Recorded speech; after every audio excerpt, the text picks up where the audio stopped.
fẹ́ máa wò, ọ̀rọ̀ tó jẹ ti ń gbèsè mo fẹ́ gbọ́. Ètò lóríṣiríṣi wọ́n wà lọ́lọ́kan òjọ̀kan, ìròyìn tó kojú òṣùwọ̀n àtàwọn ọ̀rọ̀ àgbọ́ fi kọ́gbọ́n. Eré wọlé fún tẹ̀rù tọmọ, tèwe tàgbà ẹ má fi para. BGI TV mo fẹ́ máa wò, ọ̀rọ̀ tó jẹ ti ń gbèsè mo fẹ́ gbọ́. Ètò lóríṣiríṣi wọ́n wà lọ́lọ́kan òjọ̀kan, ìròyìn tó kojú òṣùwọ̀n àtàwọn ọ̀rọ̀ àgbọ́ fi kọ́gbọ́n. Eré wọlé fún tẹ̀rù tọmọ, tèwe tàgbà ẹ má fi para. Àjànàkú kọjá mórí nǹkan fèrè, bàbá rìnrìn káwí parí. BGI TV, we are the pace setter. Bàbá gbàgede ìmọ̀ tẹlifíṣọ̀n station tí dòde. Mo kí gbogbo ojú tó ń wò mí káàkiri ayé, mo kí wa lọ́kùnrin lóbìnrin lọ́mọdé lágbà nínú ilé yìí, mo kí wa wípé a kú dédé àsìkò yìí, àsìkò bójú ọjọ́ ti rí ẹdẹ odò bí ó ló ti rí lọ́dọ̀ tiyín. Ẹ wá nǹkan fìdílé tàbí kẹ́ fìdílé nǹkan, kẹ́jẹ́ àjọjẹ̀ gbádùn ètò òpin ọ̀sẹ̀ tá a mú wá fúnra wa yìí lónìí, ètò ọ̀rọ̀ tó ń lọ láti ìkànnì BGI TV bàbá gbàgede ìmọ̀ tẹlifíṣọ̀n. Ibẹ̀ náà láti ń dàbí ẹ̀dùn tá ti ń rọ̀ bí òwe. Ẹ wá wá nǹkan fìdílé tàbí kẹ́ fìdílé nǹkan. Ìrìn àjò péréte náà lájọ fẹ́ rìn lórí ọ̀rọ̀ àwọn agbénipa yìí náà ni. Oríṣiríṣi ló ti ń ṣẹlẹ̀ lórí ọ̀rọ̀ wọn, oríṣiríṣi ìgbìyànjú ló sì ti ń wáyé, ìgbésẹ̀ lóríṣiríṣi ló ti ń wáyé o, àti àwọn ọ̀rọ̀ míì tó jẹ́ pé àwọn èèyàn sọ lé lórí, àti Gumi pàápàá tó jẹ́ bàbá àṣálẹ́ wọn, oríṣiríṣi báyìí náà ni wọ́n ti ń sọ. Ẹ wá nǹkan fìdílé tàbí kẹ́ fìdílé nǹkan, kẹ́ jẹ́ àjọjẹ̀ gbádùn ètò náà, kájọ fi ojú àgbà kájọ fi wò ó. Ṣàdédé láàárọ̀ yìí ni mo rí àkọlé kan wípé àwọn àgbààgbà ilẹ̀ Haúsá tá a mọ̀ sí Northern Elders Forum, wọ́n mà láwọn ti Gumi lẹ́yìn. Wọ́n ní tó sọ pé òun fẹ́ lọ kíjọba kí wọ́n bá àwọn bandits kí wọ́n bá wọn dialogue. Wọ́n láwọn ti Gumi lẹ́yìn, àwọn support ẹ̀, wọ́n lórí sọ pé bó ṣe yẹ kó rí gan nìyẹn. Ọ̀rọ̀ yìí yà mí lẹ́nu nígbà tí mo rí wípé Northern Elders Forum làákàyè dànù nǹkan tí Gumi sọ yẹn. Gumi sọ pé kí Tinubu má ṣe bí Buhari o, ó ní kí Tinubu kó má ṣe bí Buhari, nítorí pé Buhari ń titi ẹ̀ ẹni tó kọ́kọ́ lagídí ni nígbà tí wọ́n jí àwọn èèyàn gbé ní train. Ṣé ẹ rántí àwọn tí wọ́n kúrò l'Àbújá tí wọ́n lọ Kaduna, bí mo ṣe rúdà pé Àbújá náà lọ àbí wọ́n kúrò l'Àbújá wọ́n lọ Kaduna, wọ́n ṣàjí wọn gbé àwọn Fúlàní náà ni. Gumi kan náà yìí ló sọ fún Buhari pé àfikún negotiate nígbàtà orí tí wọ́n ní 100 million bíbèrè ti bẹ̀rẹ̀, orí tàwọn ní tí wọ́n jí gbénú train láyé Buhari, orí wọn ní 100 million ti bẹ̀rẹ̀. Àwọn ènìyàn dẹ̀ lò tó bí oṣù mẹ́ta lọ́dọ̀ wọn bẹ̀, kódà aláboyún bímọ sọ́dọ̀ wọn. Gumi kan náà yìí ló jáde gbà yẹn ló ní kó jẹ́ kóun negotiate pẹ̀lú àwọn ará bí àwọn agbénipa yìí. Ó wá sọ fún Tinubu pé kó má ṣe bí Buhari o tó kọ́kọ́ lo agídí. Ó ní kó má ṣe bí Buhari tó kọ́kọ́ lo agídí, pé gbogbo agídí ẹ̀ tó lò kò gbé débì kan. Ó kú kó lanu sọ pé ńgbà tó lo agídí títí gbogbo agídí ẹ̀ náà ó padà sanwó náà ni. Torí pé Gumi rí jẹ nínú ìmá negotiate pẹ̀lú àwọn bandits. Gumi rí jẹ ń bẹ̀. For every negotiation ó mọ tó máa bọ́ sóhun lápò. And why must we even negotiate with bandits at all? Why must a sane government in a sane country be negotiating with bandits? Ẹnìkan jáde láìpẹ́ yìí, Buhala, ẹ tó jẹ́ former director general campaign Atiku, máa yẹn jáde ó ní pé fún bandit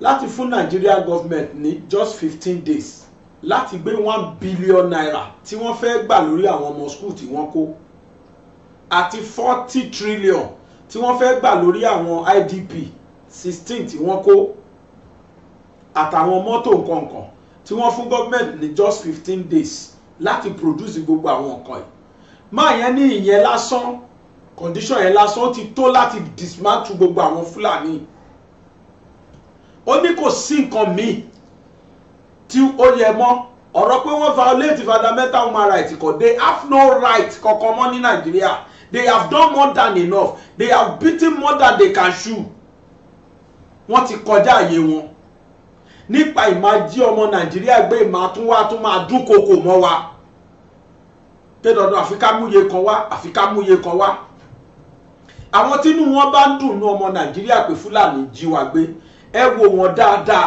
àwọn gangan ni wọ́n sponsor àwọn Fúlàní yẹn Buhari sọ pé nínú àwọn tí wọ́n jọ ń ṣèjọba ó láwọn tá à ń rí tọ́jẹ́ bá dìtẹ̀ ó ní wọ́n kọ àwọn foot soldiers làwọn lásán làwọn yẹn àwọn tọkàn ń gbójú síta làwọn yẹn oníròmí wọn tó jó lórí omi olónílù tó lù fún wa lábẹ́ odò àwọn onílù wo àwọn tí wọ́n wà nínú ìjọba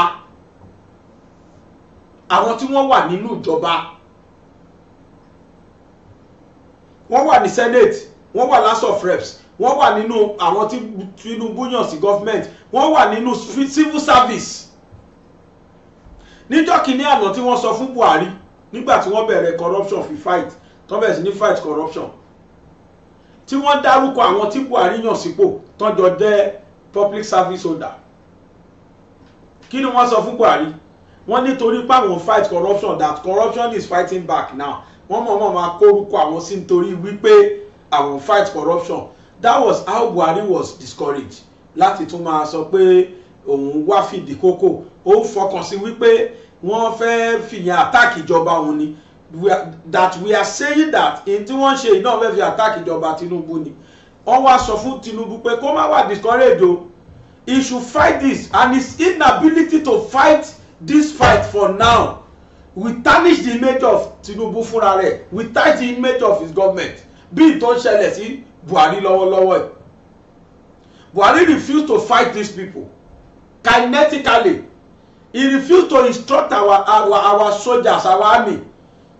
to apply kinetic measures kí náà pè ní kinetic measures ìfèsì wọn shooter sight náà pè bẹ́ẹ̀ non kinetic ló sọ gbogbo gbà kí dẹ̀ ni náà pè non kinetic kọ́ máa dialogue pẹ̀lú wọn dialogue ló bá wa débi tá a dé Nàìjíríà yìí and look at what Nigeria is becoming every day unsafe to live again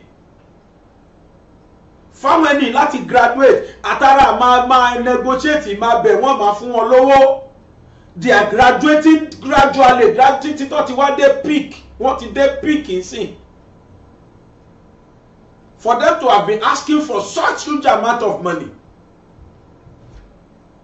as if Nigeria has no power as if we have no will láti face wọn thank God that Tinubu still exists that no we are not negotiating with these people we are facing them squarely and that is the instruction I'm expecting from Mr. President call all the service chiefs pé gbogbo àwọn service chiefs pátápátá orí navy air force army àtọlọ́pàá kódà pẹ̀lú civil defence kó ṣiṣẹ́ pẹ̀lú Ministry of Security tí kí náà pé mánu former EFCC Ribadu to head they should all have meeting papọ̀ if need be let the inspector general let the attorney general kí wọ́n reenact law wa pé terrorism this banditry so far they are terrorists kí wọ́n dẹ̀ kó mi yẹn ti àlàmọ́ wọn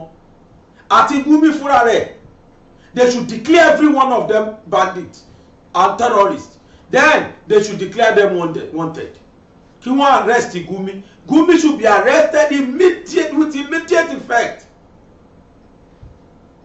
òun náà ló kó bá ìjọba tó lọ yẹn òun náà ló fáwọn Fúlàní yẹn ní fúrọ̀ láti fẹ̀ because the government they are not willing to fish them out to wipe them out once and for all and the die is cast now kò sí ìlú kan tó máa gbọ́ wípé irú àwọn bandits eléyìí Nigeria wipe wọn out tó máa sọ pé wọ́n violate fundamental human rights they have no any right under the law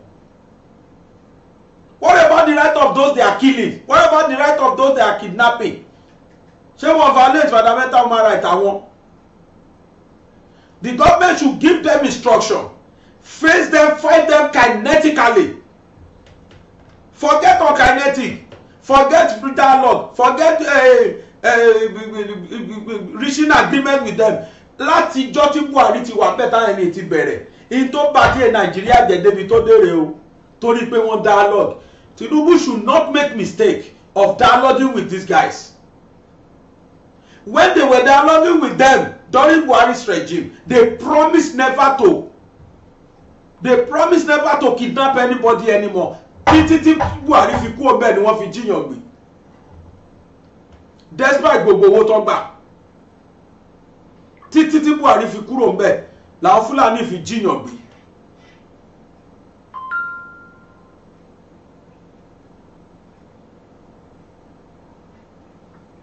Ìkan wọlé sìn. Mo rí headline kan sìn. Track down those Fulani terrorists military. Don't join bad gang. Olúrẹ̀mí Tinubu tells pupils. Àwọn ọmọ tí wọ́n kó ló tètè sọ fún pé ẹ má join bad gang o. Kidnapping, track down those founding terrorists. Military tells EFCC. Ṣé EFCC ní okay? You see what I just said? Ohun tí mo ṣe sọ lọ́wọ́lọ́wọ́ rèé wípé ní inú àwọn tí wọ́n ń ṣèjọba àwọn kan wà tí wọ́n jẹ́ bá àṣàlẹ̀ fún àwọn bandits. Yes, what military correct nípa ìpè EFCC fish them out. Kì í ṣe EFCC nìkan, that office inú Ribadu tó wà ní charge security, he should fish them out truly. Àwọn kan wà nínú ìjọba mo tún sọ àwọn kan wà nínú gbogbo táwọn bandits yìí ṣe ajá wọn lẹ́ni lẹ́yìn ni wọ́n ṣe ń pọ̀ bọ́. Àwọn kan wà tí wọ́n wà lálá tí wọ́n wà nípò agbára, even they are in the military. I am stand to be corrected. Even these guys are in military. Tí wọ́n truncate àwọn military effort wa lórí kí wọ́n lè rí wọn arrest. Kí wọ́n tó parí meeting wọ́n ti fún wọn lọ́wọ́ because àwọn ni sponsor wọn. The security agency that are in charge should fish these guys out. Ìyẹn ni pé ẹ ti uproot wọn by root ni. If you cut their wings, they are still going to grow that wings again. Tẹ́ ẹ bá gé ẹ̀ka wọn, wọ́n á tún hù padà. But àwọn tí wọ́n jẹ́ bá àṣàlẹ̀ wọn tí wọ́n finance wọn gangan, Nigeria need to fish them out. They need to be identified. They need to be prosecuted. Otherwise, irọ́ la ṣe ń pa ṣe yín gbàdo sẹ́yìn gbà ni.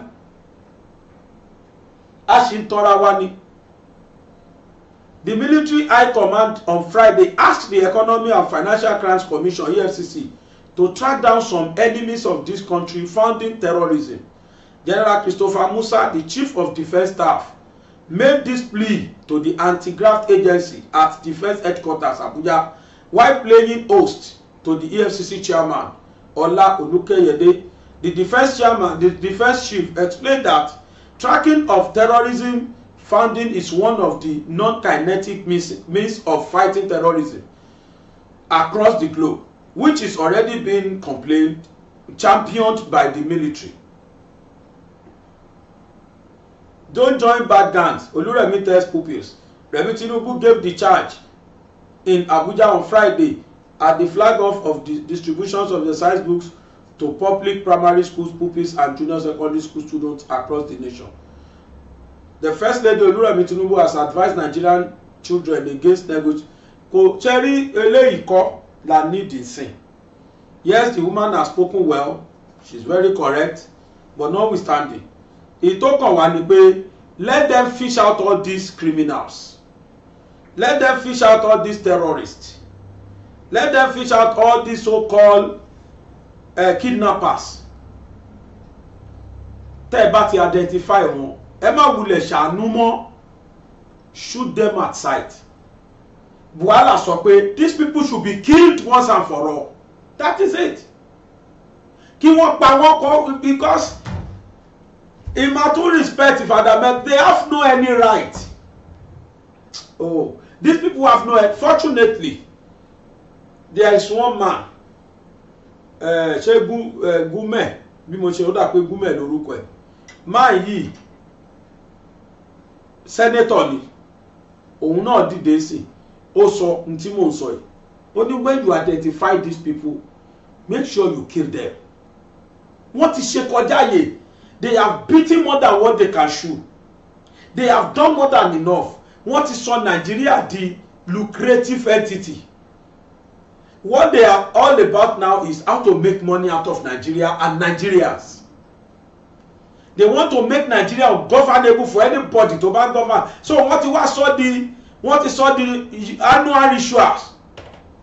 Kidnap people, come and dialogue with us, we make money from you, then the government go away. Any government tó bá ń débẹ̀ tí Tinubu bá fail láti stop banditry ní Nigeria and say, believe you me, this is how it will be going for life. And history will never forget Tinubu that he failed to face these people squarely. Listen to what this criminal Gumi is saying. It's more or less like killing your government in installment. Ẹgbọ́n kan tí Senator yẹn sọ. If we can identify the bandits that have been killing people recklessly, you don't have to waste time to kill them. And I'm sure some of you are of that. Then you start talking about human rights. Which right? What of the right of the people that were killed? Small children, women raped by these people. And then when the Nigerian army stands up to them, and then they kill our soldiers, ambush them, put AIDs or whatever to blow them off, and then now you start asking me questions about their human rights. This is very unfortunate. I must say it. So what do you want the military to do? Not to do the fight? Not to have casualties in the course of the fight? Honestly, you know you are my friends, but I'm blunt. One of the major problems in this country is the press. I'm sure, I swear, you people are not helping. Instead of playing the angel, you play the devil. It is not, it doesn't help. It doesn't help us. Why don't you play the angel? We are fighting this war. I don't know whether you are from the Northwest, but you know how life these people have made life.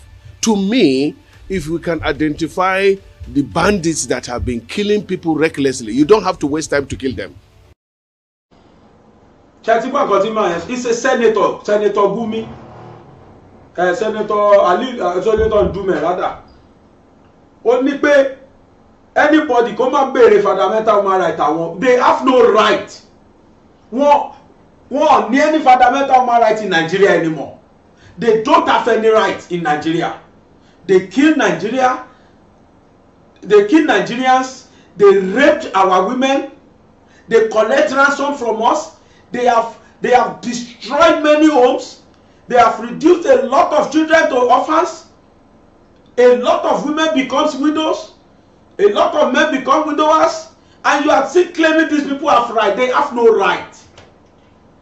Our soldiers should go out there, finish these problems once and for all. That is just it. Gumi fought use of force on kidnappers of Kaduna pupils. And who is this Gumi himself?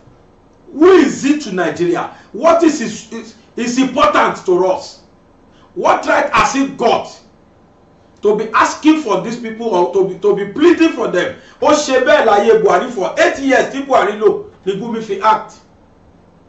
Gbogbo dialogue tí Buhari bá wọn ṣe ṣó wà fruitful. Ṣé wọ́n fi hold wa to ransom for the whole 8 years ni? They have started during this regime again.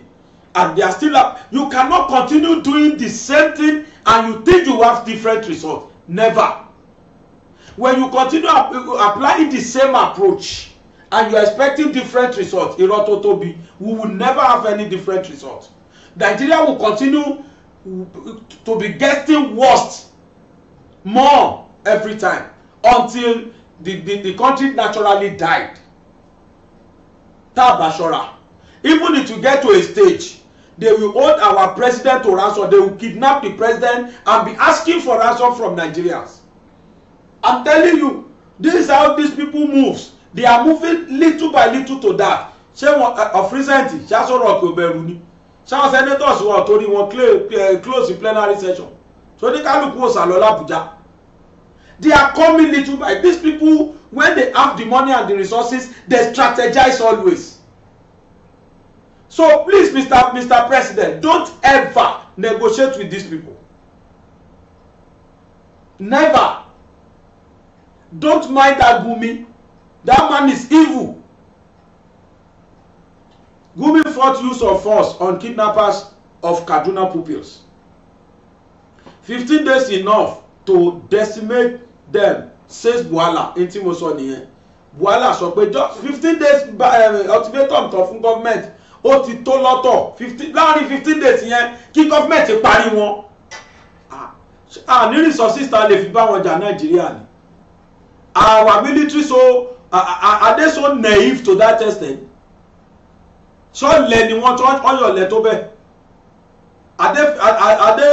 Are they so coward to face them or what?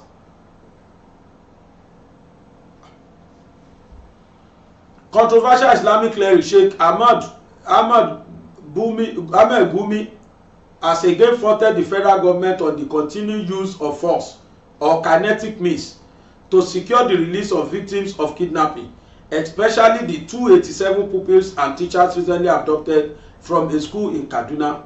Speaking on an Arise television show monitored Thursday in Abuja, Gumi said the government ought to go closer to the bandits and study them to provide them with better living conditions. Ó mà ṣe Nàìjíríà ipò wo la bára wa ìtorí Ọlọ́run. Ẹgbọ́n kan tí díọ̀tì yìí sọ. This man said the same thing 7 years ago. He told Buhari he should move closer to them, provide them with all amenities. They need school, they need social amenities, they need this, they need that. Buhari provided it, and as that banditry stopped, this idiot is coming out now and be saying the same thing. Government should move closer to them and provide to them standard of living. Gumi said the government ought to go closer to them, to the bandits, and study them to provide them a better living condition. Ìyẹn criminals. According to him, the government's use of force has now turned the bandits into monsters. Ṣáwọn náà sọ fún ẹ bẹ́ẹ̀? Okay, he said, these bandits are getting more vicious. Before they were not doing this. Before they were not doing it. They are heading to softer targets, and we can only attribute this to the kinetic approach. Now we are fighting bandits. They are anonymous. You cannot find someone you don't even know. We said let's go in. Let us know them. Let's map them out. Know who they are and where they belong. All this intelligence information is virtually not there. The high-handed approach to the matter is what is making it worse. Now they are kidnapping children and threatening death, which they were not doing before. So I think what to do is really go back to the drawing board and be truly non-kinetic on how to halt the threat. He said, government should design a program like the Amnesty Initiative. Hey, God. Gumi. Okay.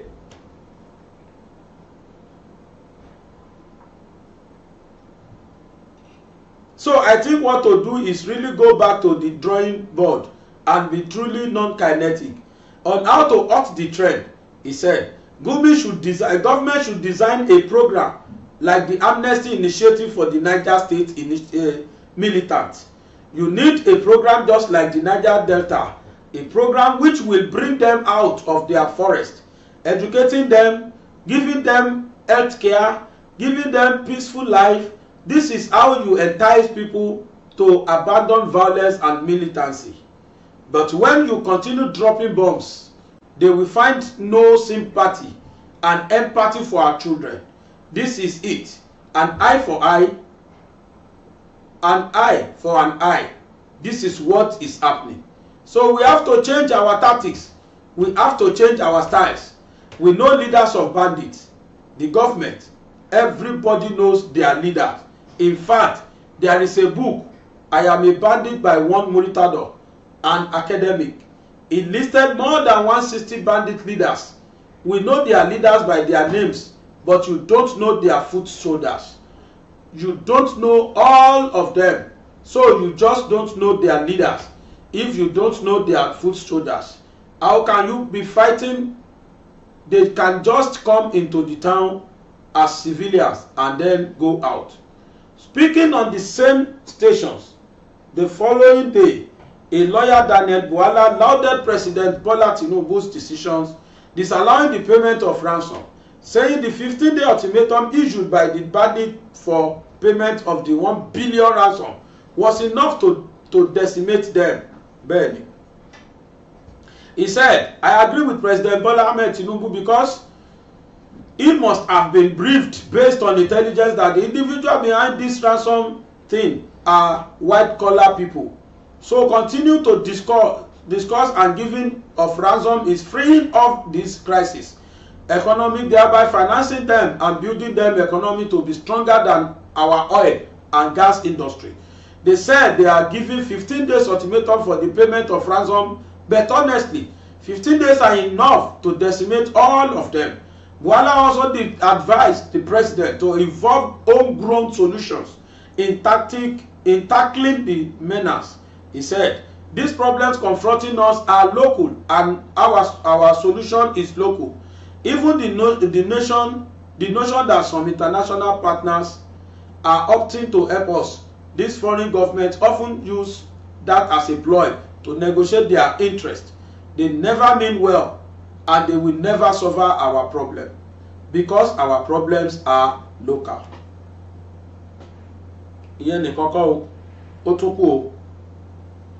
Gúnmi tún ṣe mí o.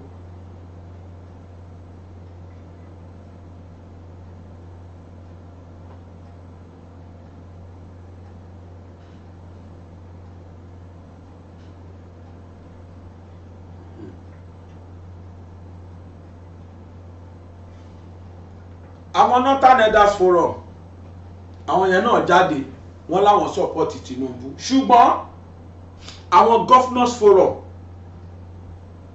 ní North for the first time nígbà tọ́rọ̀ yẹn ti sú àwọn náà, gbogbo jágbàjàgbà tí Gúnmi sọ yìí wọ́n support yẹ o. Àwọn Northern Governors àwọn yẹn wá ṣe meeting, wọ́n wá sọ pé àwọn gbà kí àwọn àmì kan apply kinetic means, that is eye for eye, bóun ṣe sọ yẹn, ẹ̀jẹ̀ fún ẹ̀jẹ̀, ojú fún ojú. Tí wọ́n bá gbé wá gbígbóná kí wọ́n gbé gbígbóná fún wọn. And the best thing for Tinubu to do now is to instruct all the military.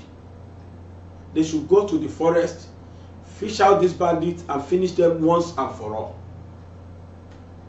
Torí pé if Tinubu dare dialogue with them, wọ́n máa mórí Tinubu sápò ni. Wọ́n ṣe bẹ́ẹ̀ fún Buhari lẹ́yìn tí wọ́n gbé àwọn tó ń gbé níbi train tó jẹ́ pé at the end of the day Buhari padà juwọ́lẹ̀ ó negotiate pẹ̀lú wọn. Wọ́n fà wọn yẹn lẹ̀ lẹ́yìn 100 million tí wọ́n gbà. The next thing tí wọ́n máa ṣe, wọ́n kàn lọ sí higher institution kan ní Kaduna, wọ́n dẹ̀ gbé àwọn ọmọ about 16 of them. Kódà ńgbà tí wọ́n ò rí kí anybody wá fáwọn ní ransom, wọ́n pa méjì nínú wọn tó fi hàn gbogbo ayé. Ẹ̀yin tẹ́ ẹ bá rántí, this occurs in 2021. Ẹ̀yin tẹ́ ẹ bá rántí dáadáa. This happens because the government of the day have begun to negotiate with them. They have seen, they will see that government is not less. They will see that wọ́n á rí pé ojo wà fún government yẹn, wọ́n á rí pé government yẹn ò ní agbára, wọ́n á rí pé government yẹn ò wish láti bá wọn jà, wọ́n á wá máa ṣe tó ń wọ́n á máa fẹ́ furọ̀. Gúnmi bẹ̀rẹ̀ sí ní sọ pé they should give them amnesty. Gbogbo àwọn tí Buhari fún amnesty tó tún kó wọn sínú army, kó wọn sínú police, ṣé yẹn wá sọ pé kó stop? Ṣé yẹn ní kí banditry stop Nigeria? Wọ́n túbọ̀ fi gbé àwọn èèyàn, in fact as a matter of fact wọ́n dàbí alámí nínú àwọn security wa ni wọ́n recruit wọn sí ọlọ́pàá, wọ́n recruit wọn sí custom, wọ́n recruit wọn sí immigration, wọ́n recruit wọn sí Nigeria Army, wọ́n recruit wọn sí Nigeria Air Force, sí Nigeria, wọ́n recruit wọn kiri torí kan lè stop wàhálà yìí. Wọ́n láwọn repentant, they repent nothing. Lẹ́sẹ̀kẹsẹ̀ láti rí fídíò kan tí kan jí gbogbo ammunitions gbé, ó so gbogbo ọta àbọn, ó so mọ́ra báyọ̀ wá aṣọ àmì lé lórí. You are talking again about giving them another amnesty. Àwọn south east ti south south tí wọ́n fún ní amnesty, ẹ sọ fún mi ìjọ́wọ́ south south jíyàn gbé, ìjọ́wọ́ ni wọ́n tún lọ dàlúrú. As soon as tí Yar'Adua fún wọn ní amnesty, orí wọn pé wálé, wọ́n dẹ̀ ṣe normal látijọ́ yẹn. But as soon as the government yìí bá ti show timid act tó bá ti lè show pé òun weak, òun bẹ̀rù wọn, ó parí. But Tinubu, I'm urging you, sir, your excellency, take the bull by the horn now. Do the needful now. This is the right time for you to make your decision. Give the military instruction to finish these people once and for all. They should wipe them out of Nigeria. That is just it. There's no any solution to this problem than within that 15 days, that spread of 15 days, tán fún yín pé kẹ́ fi gbé ransom, otherwise àwọn apá àwọn ọmọ yẹn ṣebí tán bá di 15 days yìí ni. Our military, the joint task force, can edge out all this rubbish. But because the successive governments have no will to fish them out, the current government should show that it is true, the renewed hope is here to stay. Otherwise, there will be no any renewed hope for us in Nigeria. Èmi ní kọ́kọ́ ni mo sọ bẹ́ẹ̀. Àwọn analyst, àwọn nǹkan táwọn governors yẹn sọ, màá ní kán show ẹ̀ fún wa nsìn. Àwọn governors, Northern Governors Forum, wọ́n kàńtà táwọn elders forum yẹn sọ. Torí Northern Elders Forum support Gumi pé kíjọba lọ negotiate pẹ̀lú wọn, kíjọba lọ support, torí pé lára wọn gan wà nínú àwọn tí wọ́n rán àwọn ẹni yìí níṣẹ́. Lára wọn wà ńbẹ̀. Listen to the governors. It's a race against time for the authorities who are on their toes to secure the release of victims, especially students recently kidnapped in Kaduna and Sokoto states. The meeting of the northern state governors with the security chiefs and the National Security Advisor is meant to determine the best way to handle the issue. After a more than 3-hour meeting behind closed doors, the governor of Gombe State spoke on resolutions reached. Security is very topical, especially with the recent issues of kidnapping in the northwest. And we are becoming so concerned that we need to discuss, review, and possibly take alternative options to what we have been doing before so that we can have a better result. And already the service chiefs and all other security agencies have been doing their best trying to cover up. So what we need to do is to change style, especially adding with a non-kinetic approach, so that at the end of it, when we join the two, we'll have a better security situation in the country. The spate of kidnapping in the northern part of the country has gotten to a frightening dimension. Military authorities describe it as reprisals for recent onslaught. Ṣé ti gbọ́, wọ́n ní kí àwọn military kan take kinetic measures. Nǹkan pè bẹ́ẹ̀ ni pé shoot aside, ẹ pa wọ́n dànù, because they are parasites. They have caused cankerworm. They are liver flukes eating the cankerworms of our economy. So bó ṣe wà yẹn, wọ́n ti di èèpo nínú àlìkámà wa, àfi ká yọ wọ́n dànù. Bó ṣe wà yẹn, wọ́n ti di kòkòrò tó ń jẹ inú ìgbà, tó ń ba ìgbà jẹ́, àfi ká yọ wọ́n dànù. Kò yẹ kí mercy wà fún wọn rárá. Let them destroy them. Èmi ní kọ́kọ́ mo tún sọ bẹ́ẹ̀. This is one analyst.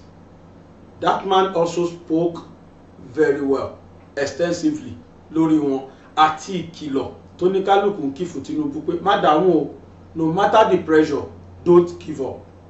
Má dáhùn lóhùn o, jẹ́ kí gbogbo menace, let it stop once and for all. Destroy these people once and for all. They are never Nigerian citizens. Even if they are never our true citizen. They don't like Nigerians. They kill Nigerians at will. They rape Nigeria at wills. They destroy Nigerians' lives. Even àwọn yẹn, they don't want to be in this country. And mark you, government should try as much as possible to arrest their sponsors. EFCC and National Security, Ribadu, they should try to fish out, to investigate these guys, who they are, in the white collar job, in public office, anywhere they are. They should feed them out and forget about them for life. It is then nílùú ìtòlera ló tó lè ṣoríire. Láì ṣe bẹ́ẹ̀, we continue in this realms. Bá mi play àwọn nǹkan tẹ́ni yẹn sọ. Good evening, Sifon. I think good evening. I think the meeting is timely and I think it's very apt. This is a step in the right direction. And I also agree with them that the best solution to get out of this mess is a mix of kinetic and non-kinetic action. The political will is one of the issues that was lacking in the previous administration that didn't do it in terms of security. But I think the coming together of northern governors, national security advisor, and all the service chief is going to inject new ideas, new possibilities into the act of terrorism and banditry in our country. For me, I see great hope. For me, I see that Nigeria is going to be restored back to what it used to be.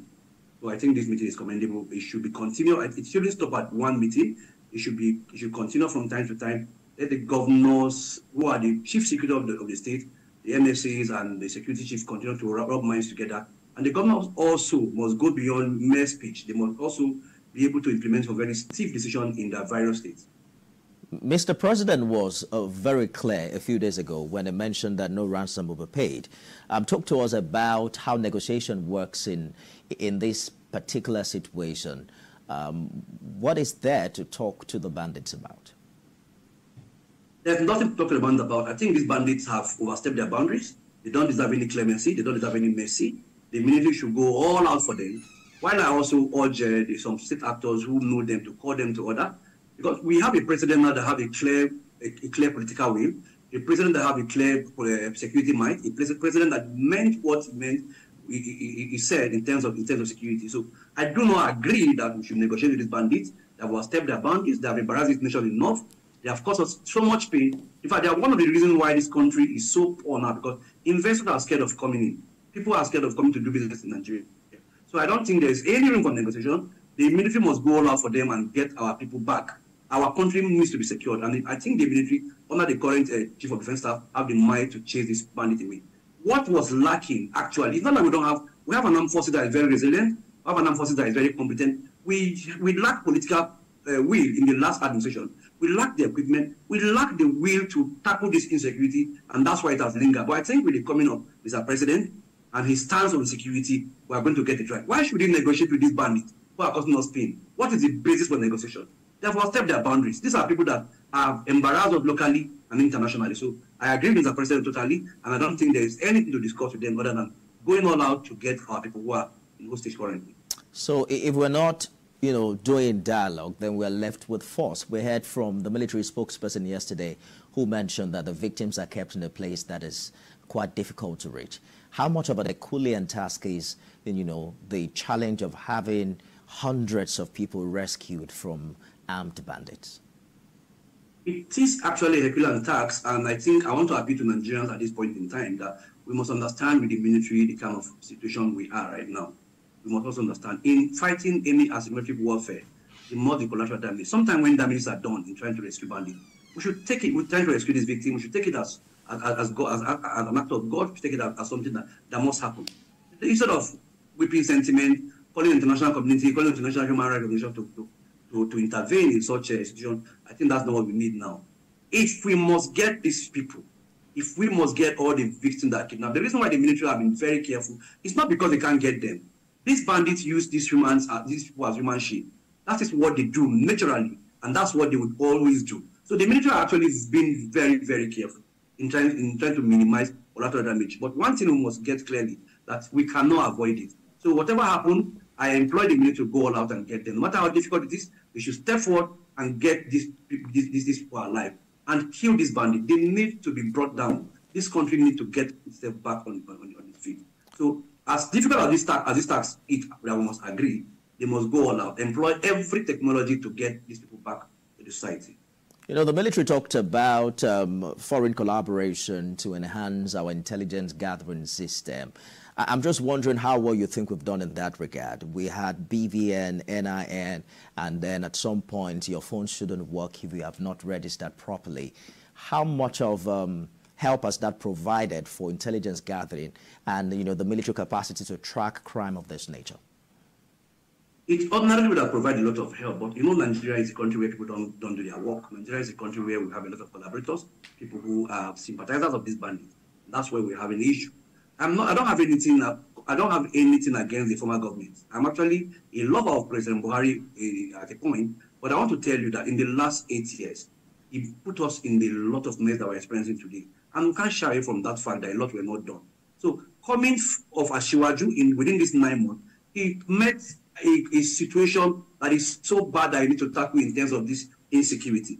Ordinarily, this means we're meant to work. This means we're meant to provide intelligence for our people. This means we're meant to give us the needed intelligence that we need in this country. But unfortunately, it is not so, and I think it's not working. But I think with the coming of the president and the current Minister of Education, a lot to be done to address this issue to next. Again, we're back asking the question of how, you know, were bandits able to carry away hundreds of school children in broad daylight? And then it begs the question of whether there are security infrastructure on ground. So what is the standard practice? There has to be, you know, a police structure in every school in Nigeria, or it's the intelligence we're not getting right to be able to, you know, get force on ground before these individuals are able to carry hundreds of people on foot? I think I must be very frank with you that the community itself is complicit in all of this act of banditry. The community is complicit because these people pass through several communities to get to their locations. They pass through several people, and nobody could report their movement to the security agencies. Now, the security agencies are human beings who have their blood flowing through their veins like me and you.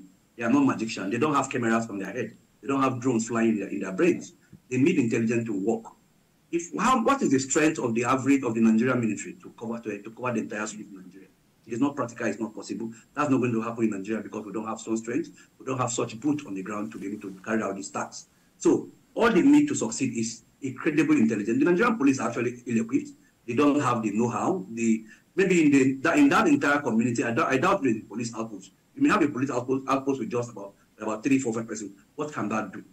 We have a very large landmass in Nigeria with a lot of ungoverned space. So we need a lot of intelligence, a lot of more boot on ground, and the commitment of our security agencies, of course. That's one of the things that is lacking. So for me, I would advocate for more intelligence. I would advocate for community policing, not state policing as some governors are taking for. The community must own the process of security. The community must be willing to share intelligence. And one of the fears is that when you share intelligence, you give intelligence you give the information to this bandit, and this bandit will come back and kill you. That may be true somehow to some extent, but why don't we try to share the intelligence? At the end of the day, this bandit costs several pains to the community. So the community must step out and enhance its own vigilance. You must be your own security first. Look at how fast this bandit travel. Look at how long they travel. Are you telling me people did not see them? From the military point of view, which I later verified to be true, they got this information very late. This bandit would have gone far. The military can be in every school in Nigeria. It is not their responsibility. As a matter of fact, it's not possible. They can't do it to be in every school. They can't even be in every 10 kilometers. It is not very possible. Where is the strength? Where is the technology? Now, this is where the governor comes in. They are meeting with the NSA should produce more results. What stopped the governors from providing drones? I think they said that's because there are some kind of restriction from office of the NSA. But I think the NSA should give governors, take on some level of fiat to be able to get communication gadgets to their community, to their communities, cameras to their communities, some level of drones to provide intelligence to our security agencies. Otherwise, we'll just be going through one side. But the federal government, as well as with the budget we have in 2024 concerning Nigerian security, I'm sure we're going to get it right. By the time this equipment started getting in, by the time this logistics started getting in, our armed forces and police force are going to be strengthened for better. Indeed. In the past few years, we've seen the military attempt to endear itself with its host communities with, efforts like medical outreach and what have you. What do you think is still lacking to inspire that trust between military or security operatives and their host communities? It's just mere sentiment of some people who, political sentiment, ethnic sentiment, what have you. You see, the problem we have in this country is that our people tend to attach our military to any political party that is ruling. You may be in one party, but because the president is from another party, you just hate his military and hate security forces, not knowing that you are doing more harm to yourself. The average Nigerian thinks that every military man belongs to APC, which is not correct. The military is yours. They don't have political party. We have one army in this country, and I think we must work with them. But that is lacking because we have a lot of sentiment against our military. We have a lot of sentiment against our servicemen who are keeping us safe day and night. Why don't we try to work with them? They have tried so much in building schools for the civil populace. They have tried so much in building, in providing medical care. They have tried so much in several aspects of non-kinetic healthcare, including giving scholarship to children of civilians to build that confidence. Yet it's lacking, and that's because of political consideration. Naturally, the military are doing their best. Though they have their errors, they may have some of their lapses, but I think they have done their best to endear themselves to the civil populace. The buck now lies with the civil populace who have not been able to trust them, and that's where we have the problem. Until we begin to work together, until we begin to own the process, until we begin to own the military, we'll continue to go around one cycle again. You're saying that all of us have responsibilities to play here. Yes, good place to leave it. We're going to have to hope and pray that the military will be able to rescue this victim soon and much more prevent future occurrence. Director, Global Peace and Life Rescue Initiative, Melvin AJ, live for us and just. Thank you for joining us on the program. Everybody tó ní làákàyè tí wọ́n ní intelligence ibi kan náà everybody máa sùn tó máa dorí kọ. Wèrè tó ń lọ lójú títì mọ̀ pé àwọn ará bíi ti overstep boundary wọn. They have done more than enough in this country. Wọ́n ti kọjá àyè gan. But I pray we have a willing government to root them and fish them out. These people must be wiped out of this country. It's too much. It's becoming too much. Ẹ wo tó ṣẹlẹ̀ sí Yorùbá wa. Ọ̀rọ̀ tí idiot yẹn sọ lórí kíní tiẹ̀. That woman find it very difficult to believe. Pé báwo ni irú ẹ̀ ṣe máa ṣẹlẹ̀? Tó máa gba 60 million, tó máa gba gbogbo nǹkan yẹn, tó tún máa láwọn tó fẹ́ gba 40 million. Ibi tó bàjẹ́ dé lórí yẹn. Ibi tí Fúlàní bá ilẹ̀ Yorùbá jẹ́ dé lórí yẹn. If you don't believe it, you must believe it now. Ibi tí wọ́n bà Nàìjíríà jẹ́ tó aláwọ̀ ṣe ń pariwo. Ṣẹ́rí ti Nàìjíríà generally là ń sọ látàárọ̀ yìí. Territory tiwa wá ń kọ́. What are we doing to secure our own territory from these people? Èyí tí wọ́n ṣe fáwa wàláì 70% ní lórí nǹkan ṣe ní gbogbo náà fáwọn northerners o. Ọjọ́ ọ̀nà ti wá school lẹ́yìn tí wọ́n ṣẹ̀ṣẹ̀ láìpẹ́ ìlóńdò lẹ́kìtì tó match àwọn ọmọ wa. Ẹ mọ̀ gbà tó ti ṣe irú ẹ̀bọ̀ látọ̀dọ̀ wọn.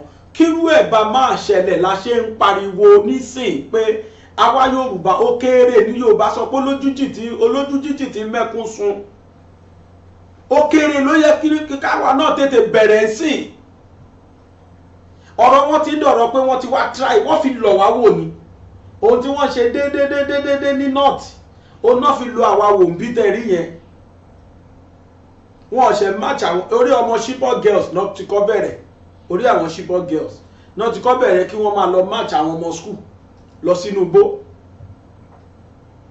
Àwọn ọmọ Chibok girls yẹn wọ́n bà ọjọ́ ọ̀la ọ̀pọ̀lọpọ̀ wọn jẹ́. Àìmọye tó ti fẹ́ tó ti bímọ nú wọn láwọn ọmọ tó jẹ́ pé ọ̀tọ̀ ni tó bí plan fún wọn. Mo gbọ́ pọ́n náà release kan láìpẹ́ kó tún padà lọ. Ẹ̀yin mọ̀ tán ti fún wọn jẹ.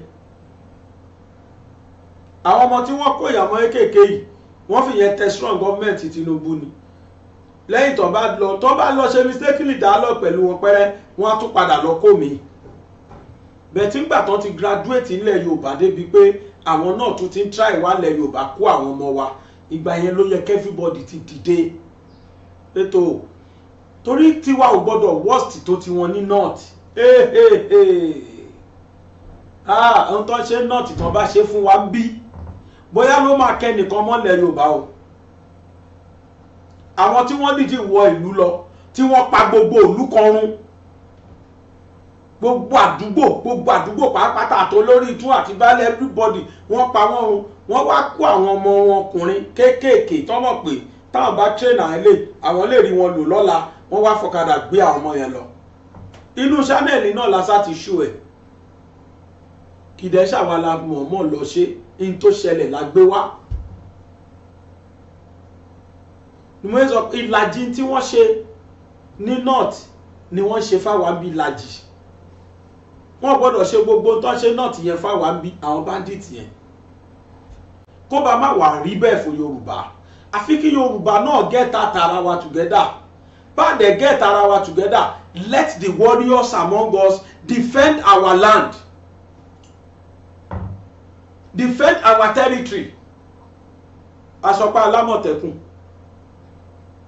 ohun tó bí sí ṣe tí wọ́n nísìn defamation of character anybody tó bá sá ti sọ̀rọ̀ Sunday Igboho wọ́n máa defame ẹni bó ṣe ń defame Igboho fúnra ẹ̀ wọ́n rẹ́dì láti tún dẹ páńpẹ́lẹ̀ fún Igboho kan gbé nítorí kíni nítorí Gani Adams àsìkò owó jíjẹ kọ́ lélẹ́ ìgbémi ṣe rò àsìkò èmi jù ọ̀wọ́ òdù mi kọ́ lélẹ́ àsìkò tó ní kálukú wa máa get ara wa together tá a máa ṣe the needful ó lè mí rò pásìkò tá a wà yẹ kó jẹ́ àsìkò tó ní kálukú gbogbo ọ̀nà tó bá mọ̀ pé òun lè gbà agbára tó bá wà lọ́wọ́ ẹ̀ ẹ̀yin tó jówó ló wà lágbára yín ẹ̀nà ẹ̀yin àwa tó jẹ́ mídíà ló wà lágbára wa ká lò àwọn tó jẹ́ pé ṣé agbára àwa ní làwọn ní kí wọ́n ná kó ní kálukú contribute tó bá ní Yorùbá ní àgbájọwọ́ la fi sọ̀yà ọmọdé níṣẹ́ àgbà níṣẹ́ ni wọ́n fi dálẹ̀ ẹsẹ̀ o tí a bá jọ dìde nísìn tí a bá jọ secure territory wa I am telling you the real fact gbogbo tá a ṣe rí bí tips of the iceberg ni o ó tán rí ní north gangan original go to north go and look at what is happening àwọn ọmọ wa tán kó bishop 100 287 ni wọ́n kó lọ́dọ̀ wọn almost gbogbo àwọn èèyàn tiwa tí wọ́n kó ni wọ́n release lẹ́yìn driver kan ṣo tán pa àwọn èèyàn àwọn tí wọ́n lọ́dọ̀ tí wọ́n àwọn a máa pa student ṣeré ni o pé káwọn tó máa fáwọn ransom lè rí níbí báyìí individual náà so jìgbéjù lọ́hùn yẹn àwọn a máa kó di family ebe ẹ̀rẹ́ mọ́ tá ń tọrọ owó fún yìí tó di wàhálà tó di tí wọ́n torí ẹ̀ sọ mí lẹ́nu yìí àwọn rò kò di family kan ni wọ́n mọ̀ pọ́mọ yẹn lọ ṣe ó lọ gbé ọ̀dọ̀ wọn ni ọmọ yẹn dẹ̀ ló save àwọn ọmọ obìnrin yẹn otherwise ká ní wọn á tú gbogbo lẹ̀kùn wọn á kó àwọn ọmọ wọn jáde ṣé ká máa wá wò ṣé ká má sọ̀rọ̀ mọ́ ṣé ká panu mọ́ a sọ̀rọ̀ wọ́n ní kọ́lọ́pàá wá gbé wa wọ́n ní àwọn máa ní kí DSS wá gbé wa ẹ̀tọ́ wo lèmi ní láti máa gba owó ránsọ́ọ̀mù fún èèyàn kan ẹ̀tọ́ wo lèmi ní láti máa bá wọn réèsì owó kí wọ́n fi wọ́n lẹ̀ kàn kú bẹ́ẹ̀ ṣé kán fi wọ́n lẹ̀ sọ́hùn kan kú kí wọ́n pa wọ́n bẹ́ẹ̀ kò ń ṣàkọ́kọ́ la máa rí chọ́ọ̀chì kan wà nílẹ̀ Yíbò wọ́n gbé kí náà pa àwọn ọ̀gá Catholic wọ́n gbé bàbá yẹn 100 million ni wọ́n san church yẹn wọ́n tún padà wá gbé mi wọ́n tún sanwó kódà wọ́n tún rán bàbá yẹn ṣe pé lọ sọ fún gbogbo wọn wípé a ti bẹ̀rẹ̀ nìyẹn o so ìmọ̀ agbowó fún wọn tèmi ṣe kì í ṣàkọ́kọ́ rèé o èmi kọ́ ni ẹni àkọ́kọ́ àwa tó bá ti ní kí wọ́n wá gbé èmi àwa tó máa gbé pọ̀ o torí reference oríṣiríṣi ló wà táwọn èèyàn sanwó kódà wọn á lọ gbé Buhari pàápàá torí àwọn tí wọ́n gbé ní tírèènì táwọn Fúlàní gbé ní tírèènì Buhari sanwó o confam nígbàgbé òṣì o bó bá jẹ́ ìwọ̀ṣẹ́ èdè Nàìjíríà tó ṣẹ̀ news yẹ pé tí Fúlàní bá jiyàn gbé wọ́n sanwó fi gba àwọn èèyàn wọn tó wá ní pé mi tí n tèmi ṣe tí mo lo channel mi láti bá wọn gbowó àfikán wá arrest mi kú oríire o lọ kó gbogbo àwọn tó mọ̀ wá kán wá gbé mi o ó mọ gbá ó mọ àwo wọ́n jí gbàgbé wọ́n jáwó gbé ó rí nǹkan kan ṣe sí ó rí anything ṣe sí látijọ́ yìí, ó lè lo agbára yẹn kó fi solicit fáwọn èèyàn. Àìmọye tán ti jí gbé lẹ́kọ̀ọ́ tó wà yẹn tó jẹ́ pé wọ́n san owó ní tán, wọ́n á gbowó lọ́wọ́ ẹlòmíì wọ́n á tó pa bí táwọn Fúlàní yẹn ya wèrèdè. Ó ṣe ń gbà kan ó lé mi àtàwọn Fúlàní gan lájọ ṣiṣẹ́ papọ̀. I just look at that woman torí tí bá ní kí n bá pò ọ̀rọ̀ yẹn á kọjá bẹ́ẹ̀, but mo gbọ́dọ̀ listen sí advice káàkiri lọ́dọ̀ àwọn èèyàn àtàwọn òbí mi. What they said is I should leave her for long. Ọlọ́run mọ bó ṣe máa dájọ́ ẹ̀, òun nìyẹn, Ọlọ́run nìyẹn. Àti wọ́n ní idiot tó wà nínú tíìmù ẹ̀ tó bẹ̀rẹ̀ sí ní sọ jágbajàgba. Just look at that woman mi ti ẹ̀ bá wọn lẹ́jọ́. Àwa Yorùbá ẹ jẹ́ ká fọ̀tẹ̀ sílẹ̀ ká defend the territory wa. Mo ń sọ o, mo tún sọ o. Ìgbòho tí gbogbo wọn dìtẹ̀ kò lẹ́bí bí o, ẹnìkan ṣo tó kùkù ìyẹn ti kú. Ìgbòho can decide never to come to Nigeria anymore, kò sí tó máa ṣẹlẹ̀ sí, kò lẹ́bí bí kò lára ń bímọ. Àfi fámìlì ìyá fámìlì bàbá àwọn tó kù ń bẹ nìyẹn. Ṣé lé ẹ̀ tó ní Ọlọ́run aṣọ́lé nígbà Nàìjíríà bá ṣètò àpadà wá tó bá fẹ́ ṣe bẹ́ẹ̀ fún wa fún nílẹ̀ Yorùbá pé ó dá o, mi ò dá sọ̀rọ̀ yín mọ́, ẹ máa dáràn o. But the man didn't say that. He didn't do that. In tó máa hùn tínú ẹ̀ máa dùn sí ni kí ilẹ̀ wa yìí, ilẹ̀ Yorùbá yìí kó gba òmìnira kó lọ́wọ́ àwọn olórí ibú àwọn Fúlàní. Káwa náà ká free, ká lè rìn anywhere, ká lè rìn kódà ká láwọn ìlú òyìnbó à ń gbọ́ náà, àwọn ìlú òyìnbó tèmi náà dẹ̀ lọ. Mo rí náà aago kan òru, aago méjì wá sí máa gbọ́rọ̀ mọ́tò pẹ́pẹ́pẹ́. Nàìjíríà wà dọ́rú ẹ̀wò wá jí ẹgbẹ́ ni. Bó o bá lọ rí o lè bọ̀re. Ìkan náà fans mi sọ fún mi pé kí ni oníbàárà gbàgede aago méjì òru lòun ṣe ń jáde yìí ń lọ bí iṣẹ́. Àkútó imagine nílùú tó ní security. Ẹ lọ sí Dubai, wàláì mo lọ rẹ́sítọ́ráǹtì láago méjì òru 2 AM ní Dubai tí màá dẹ̀ ra nǹkan tí màá rà. Aago ṣọ́ ti gósù kìrìṣà, ṣé wọ́n ti bẹ̀rẹ̀ wọ́n máa tajà mọ́jú ní kìdá gold ni wọ́n ń tà bẹ́ẹ̀. Bí ọjà kan wà Nàìjíríà tó jẹ́ kìdá gold náà tà bẹ́ẹ̀, ọmọ yẹn ti lọ bẹ̀ láìmọye ìgbà o. Ìtí Fúlàní ti ẹ̀bẹ̀rẹ̀ wá ti lọ máa jí wọn gbé bẹ̀ torí wọ́n mọ̀ pé bílọ́níà ni wọ́n. Ọ̀pọ̀lọpọ̀ wọn kì í ti ṣọ́ọ̀bù tí wọ́n fi máa lọ kírun tán máa padà nílùú tó ní security. Ẹ̀yin lọ́balọ́ba wa máa tuntun yín pè ó rèé o, bọ́n ṣe ń ṣe wá rèé o, ẹ wá nǹkan ṣe sí o. Ẹ̀yin tí ẹ̀ ń wò mí, mo láwọn ọ̀rọ̀ sọ lórí ikú Olúbàdàn àti ìwà táwọn ọmọ Ìbàdàn wù lẹ́yìn tí bàbá yẹn kú tán. Àwọn ìwà kàyéfì tí mo rí lọ́wọ́ àwọn ọmọ Ìbàdàn lẹ́yìn tí bàbá yẹn kú tán, tí ọba yẹn kú tán, lẹ́nu ìjẹta sẹ́ni, lẹ́nu ìjẹta sáà pàápàá bọ́n ṣe ànáàsì kú bàbá yẹn. Ìwà táwọn ọmọ Ìbàdàn wù, ohun tí wọ́n ṣe tó yà mí lẹ́nu tí mi ìgbọ̀rú ẹ̀rí, tí mi ìrírú ẹ̀rí, bóyá ó dẹ̀ nọ́mà. Lágbára Ọlọ́run lẹ́yìn fídíò tẹ́ wò yìí ẹ máa rí yẹn náà wò. Léni kan ṣo yìí náà ni lágbára Ọlọ́run. Ẹ ṣeun o, láyọ̀. Ọmọ Yorùbá ẹ jí gìrì, ẹ jẹ́ ká gba omi. Èmi ni Aláìlúwà ọba dókítà Adédòkun Ọmọnìyí Àṣọlá Bọ́lárìn aróyin kẹ́yè kínní ọ̀ràngún ti ìlú Òkè Ìlá ní ìpínlẹ̀ Ọ̀ṣun.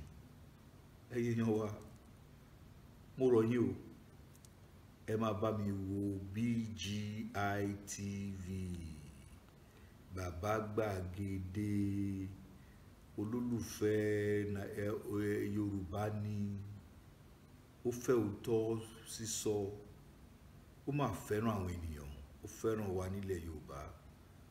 Ẹ máa wo ibi tó yẹ ká máa bò ní gbogbo ìgbà, ibi tá a bá dẹ̀ ti lè ran ilé iṣẹ́ yìí lọ́wọ́, ẹ jẹ́ ká ràn wọ́n lọ́wọ́. Wọ́n ṣe nǹkan tọ́lọ́run nìkan wá ṣe ni.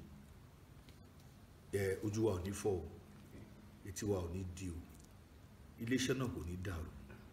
iléeṣẹ́ náà máa dàgbà sókè ní BGI TV ẹ má fi ṣeré ẹ má wò lóòrèkóòrè.